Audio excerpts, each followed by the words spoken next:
Hello friends, welcome to my channel we will change our life. हम देख रहे हैं बौद्ध एंड हिज धम्म और इस वीडियो में हम देखने वाले हैं देश छोड़ जाने को सुझावा, प्रव्रजा अभिनिष्क्रमण, विदाई के शब्द।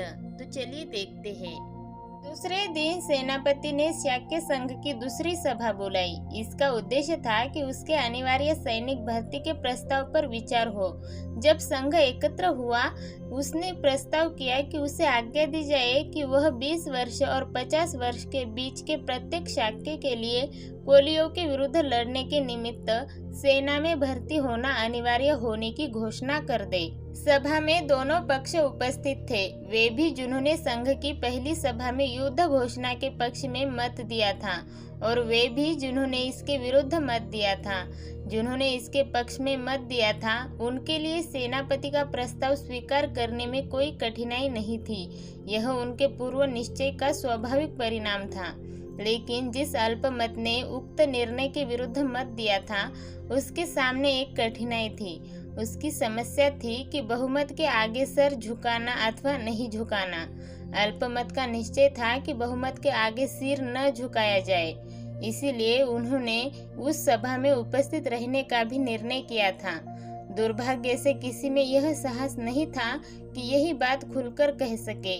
कदाचित वे बहुमत का विरोध करने के परिणामों से परिचित थे। जब सिद्धार्थ ने देखा कि उनके समर्थक मौन हैं, तो वह उठ खड़े हुए और उन्होंने संघ को संबोधित करके कहा, मित्रों, आप जो चाहे कर सकते हैं, आपके साथ बहुमत है, लेकिन मुझे खेद के साथ यह कहना पड़ता है कि मैं अनिवार्य सैनिक भर्ती का विरोध करूंगा।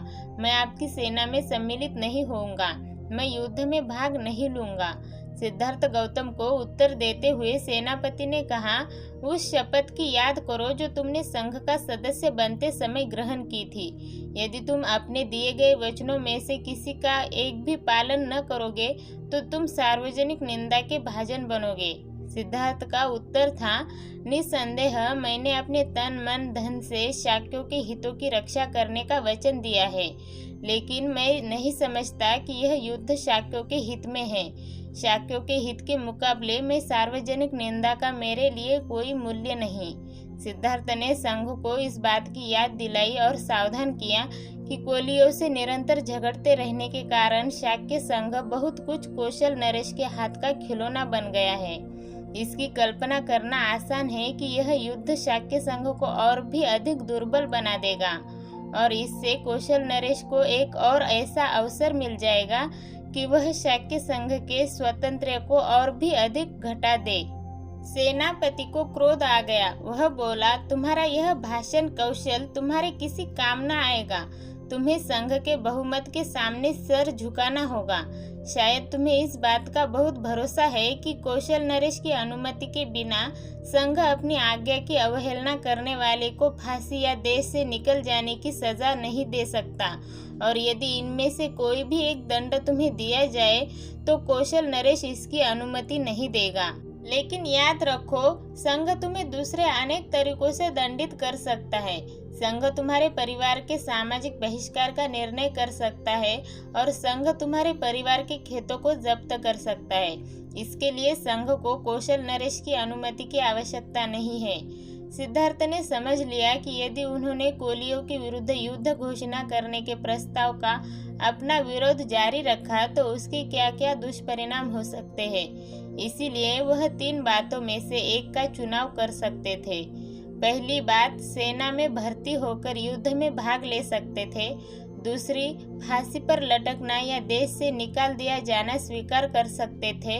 तीसरी, अपने परिवार के लोगों का सामाजिक बहिष्कार और उनके खेतों की जब्ती के लिए राजी हो सकते थे। पहली बात वह किसी भी हालत में स्वीकार नहीं कर सकते थे, वह इस विषय में दृढ़ थे। तीसरी बात पर तो वह विचार तक नहीं कर सकते थे। इस परिस्थिति में उन्होंने सोचा कि उसके लिए दूसरी बात ही सर्वाधिक मान्य हो सकती है। तदनुसार सिद्धार्थ ने संघ को संबोधित किया, कृपया मेरे परिवार को दंडित न करें। सामाजिक बहिष्कार द्वारा उन्हें कष्ट न दे। उनके खेत जब्त करके उन्हें जीविका विहीन न करे। वे निर्दोष है, अपराधी मैं ही हूँ। मुझे अकेले ही अपने अपराध का दंड भोगने दो। चाहे आप मुझे फांसी पर लटका दे और चाहे देश से निकाल दे, आप चाहे दंड दे, मैं खुशी से इसे स्वीकार कर लूँगा। और मैं इस बात का वचन देता हूँ कि मैं इसकी शिकायत कौशल नरेश से नहीं करूँगा। प्रव्रज्य अभिनिष्क्रमण। सेनापति बोले, तुम्हारी बात मानना कठिन है, क्योंकि यदि तुम स्वेच्छा से भी मृत्यु अथवा देश निकाले का वरण करो तो भी कौशल नरेश को इसका पता लग ही जाएगा। वह निश्चय पूर्वक इसी परिणाम पर पहुंचेंगे कि शाक्य संघ ने ही यह दंड दिया होगा और वह शाक्य संघ के विरुद्ध कार्यवाही करेंगे। यदि यह कठिनाई है तो मैं आसानी से एक उपाय सुझा सकता हूँ। सिद्धार्थ गौतम का उत्तर था, मैं परिव्राजक बन सकता हूँ और देश के बाहर चला जा सकता हूँ। यही भी एक प्रकार का देश निकाला ही है। सेनापति ने सोचा कि यह एक अच्छा सुझाव है, किंतु उसे इसके कार्य रूप में परिणत होने में संदेह था। इसीलिए सेनापति ने सिद्धार्थ से पूछा, बिना अपने माता पिता और पत्नी की अनुज्ञा के तुम परिव्राजक कैसे बन सकते हो? सिद्धार्थ ने उसे विश्वास दिलाया कि वह भरकस अनुमति प्राप्त करने का प्रयत्न करेंगे और वह मैं वचन देता हूँ कि चाहे अनुमति मिले और न मिले, मैं तुरंत देश छोड़ दूंगा। संघ को लगा कि सिद्धार्थ का सुझाव ही इस विकट समस्या का सर्वश्रेष्ठ हल है। संघ ने इसे स्वीकार कर लिया। सभा के सम्मुख जो कार्यक्रम था उसे समाप्त कर संघ विसर्जित होने को ही था कि एक तरुण शाक्य ने अपने स्थान पर खड़े होकर कहा, कृपया मेरी बात सुने, मैं कुछ महत्व की सूचना देना चाहता हूँ। उसे बोलने की अनुमति मिली तो उसने कहा, मुझे इसमें तनिक संदेह नहीं कि सिद्धार्थ गौतम अपने वचन का पालन करेगा और तुरंत देश के बाहर चला जाएगा। लेकिन एक बात है जिससे मैं थोड़ा चिंतित हूँ। अब जबकि सिद्धार्थ आंखों से अदृश्य हो जाएगा तो क्या संघ का यही इरादा है कि कोलियों के विरुद्ध की घोषणा कर दी जाए? मैं चाहता हूँ कि संघ पुनः इस बात पर गंभीरता पूर्वक विचार करे।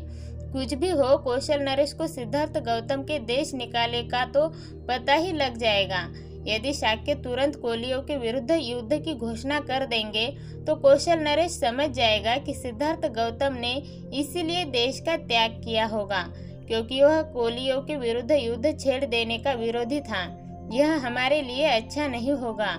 इसीलिए मेरा प्रस्ताव है कि हमें सिद्धार्थ गौतम को गृह त्याग और कोलियों के विरुद्ध वास्तविक युद्ध छेड़ देने के बीच कुछ समय को यूं गुजार देना चाहिए, अन्यथा कौशल नरेश इन दोनों घटनाओं में संबंध स्थापित कर देगा। संघ को लगा कि निश्चय से यह बात महत्वपूर्ण है। नीति की दृष्टि से यह मान ली गई। इस प्रकार शाक्य संघ की यह दुखांत सभा समाप्त हुई और वह अल्पमत ने, जो भी युद्ध का विरोधी था किंतु जिसमें अपनी बात साफ साफ कहने का साहस न था, संतोष की सांस ली कि एक अत्यंत भयानक स्थिति से किसी न किसी तरह पार हो गए। विदाई के शब्द। शाक्य संघ की सभा में जो कुछ हुआ उसकी सूचना सिद्धार्थ गौतम के वापस लौटने से बहुत पहले राजा के महल में पहुंच गई थी। घर पहुंचने पर सिद्धार्थ गौतम ने देखा कि उनके माता पिता बहुत दुखी है और रो रहे हैं। सिद्धोधन ने कहा, हम युद्ध के दुष्परिणामों की चर्चा किया करते थे, लेकिन मैं नहीं जानता था कि तुम इस सीमा तक चले जाओगे। सिद्धार्थ का उत्तर था, मैं भी नहीं सोचता था कि ऐसी स्थिति आ पहुंचेंगी। मैं समझता था कि समझाने से शाक्य शांति समर्थक बन जाएंगे, किंतु दुर्भाग्य से सैनिक अधिकारियों ने लोगों को इतना उत्तेजित कर दिया था कि मेरी बातों का उन पर कोई प्रभाव नहीं पड़ा। लेकिन मैं आशा करता हूँ कि इतना तो आप समझते ही होंगे कि मैंने कैसे परिस्थिति को अधिक बिगड़ने से बचा लिया। मैं सत्य और न्याय के पथ से विचलित नहीं हुआ और सत्य और न्याय का आग्रह करने का जो भी दंड था मैंने उसे अपने ही सिर पर ले लिया। लेकिन सिद्धोधन इससे संतुष्ट नहीं थे। वे बोले, तुमने यह नहीं सोचा कि इससे हमारे सिर पर क्या बीतेगी? लेकिन इसी कारण तो मैंने प्रव्रज्या लेनी स्वीकार किया है। जरा सोचो तो यदि शाक्यों ने सारे खेत जब्त करने की आज्ञा दे दी होती तो इसका क्या दुष्परिणाम हुआ होता। लेकिन तुम्हारे बिना हम इन खेतों का रख कर तो क्या करेंगे? सिद्धोधन बोले, सारा परिवार ही शाक्य जनपद का परित्याग कर देश से बाहर क्यों न चल दे। रोती हुई प्रजापति गौतमी भी सहमत थी। वे बोली, तुम हम सबको इस प्रकार छोड़कर अकेले कैसे जा सकते हो? सिद्धार्थ ने सांत्वना दी। माँ, क्या तुमने हमेशा क्षत्ररानी होने का दावा नहीं किया? क्या यह ऐसा ही नहीं है? तुम्हें वीरता का त्याग नहीं करना चाहिए। इस प्रकार दुखी होना तुम्हारे लिए अशोभनीय है। यदि मैं युद्ध भूमि में गया होता और वहां जाकर मर गया होता तो तुम क्या करती? क्या तब भी तुम इसी प्रकार दुखी हुई होती? गौतमी बोली, नहीं, यह तो एक क्षत्रिय के योग्य होता, लेकिन अब तुम लोगों से दूर जंगल जानवरों के साथ रहने जा रहे हो। हम यहाँ शांत कैसे रह सकते हैं? मैं यही कहती हूँ कि तुम हमें भी साथ ले चलो। सिद्धार्थ ने प्रश्न किया। मैं तुम सबको कैसे साथ ले चल सकता हूँ? नंद केवल एक बच्चा है। मेरे पुत्र राहुल का अभी जन्म ही हुआ है। क्या तुम इन्हें छोड़कर मेरे साथ आ सकती हो?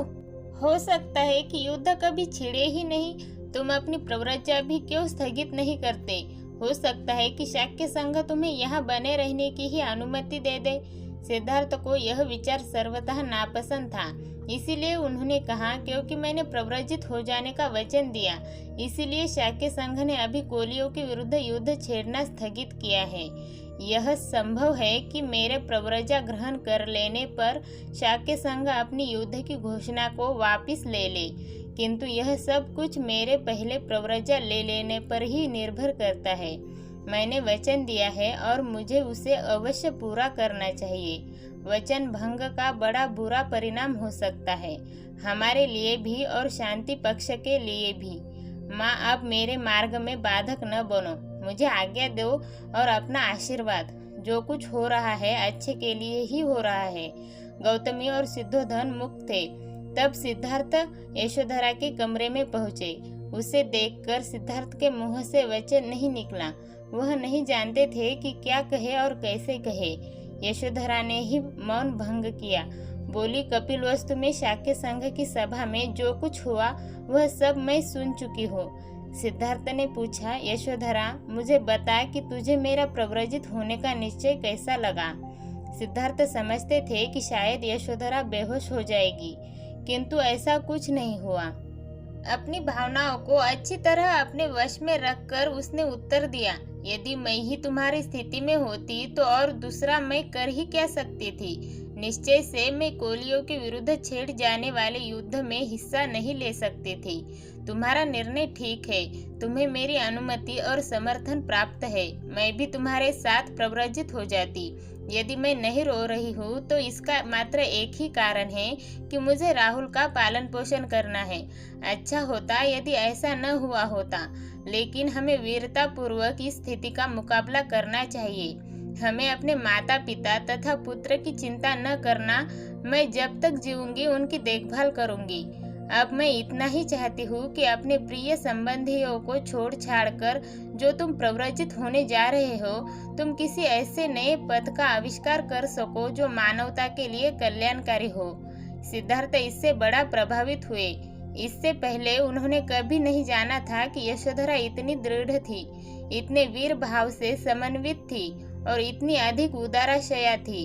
आज ही उन्हें पता लगा कि वह कितना भाग्यवान थे कि उन्हें यशोधरा जैसी पत्नी मिली थी। आज भाग्य ने दोनों को पृथक पृथक कर दिया था। उन्होंने उसे राहुल को लाने को कहा। एक पिता की वात्सल्यपूर्ण दृष्टि डालकर वह वहां से विदा हो गए। अगले वीडियो में हम देखने वाले हैं गृह त्याग, राजकुमार और उनका सेवक, छन्न की वापसी, परिवार का विलाप। तो यह वीडियो आपको कैसे लगी? प्लीज़ लाइक कीजिए, कमेंट कीजिए और सब्सक्राइब कीजिए। धन्यवाद।